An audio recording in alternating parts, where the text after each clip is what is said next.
నెరవేరినట్లు భూలోకమందు నెరవేరును గాక.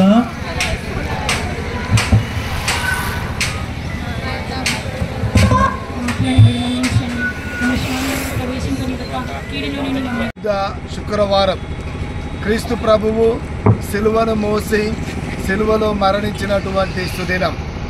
మానవాళి రక్షణార్థం సమస్త మానవుల పాపములను తన భుజములపై వేసుకొని ఆయన సిలువను మోసి సిలువలో మరణించాడు. ఈ గొప్ప దినాన్ని ప్రపంచమంతటా గుడ్ ఫ్రైడేగా పరిశుద్ధ శుక్రవారముగా జరుపుకుంటున్నారు.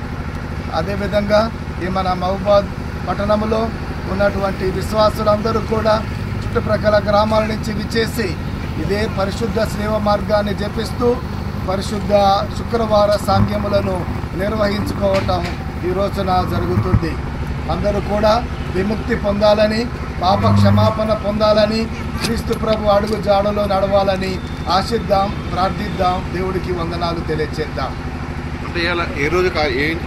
ఈరోజు ఉదయం 14 స్థలాలను సిలువ మార్గాన్ని జపిస్తాము.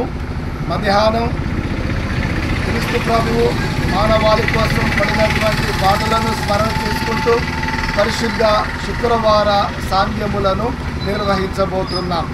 అలా మహబూబాద్ పట్టణమందు ఉన్నటువంటి యేసు గుట్ట పైన క్రీస్తు ప్రభు పడినటువంటి బాటల సాంగ్యములను స్మరణ చేసుకుంటూ ప్రత్యేక విధంగా ప్రార్థనలు జరుపుతుంటాం. అంటే ఉపవాస దీక్షలు కూడా సంబంధం. ఈరోజు పరిశుద్ధ శుక్రవారం రోజున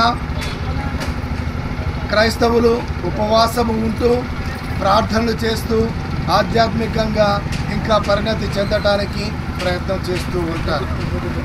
విభూతి బుధవారముతో ప్రారంభమైనటువంటి తపస్సు కాలము ఈరోజు క్లైమాక్స్ వచ్చి క్రీస్తు ప్రభు పాటలను స్మరించటం ఈనాటి ప్రత్యేకత.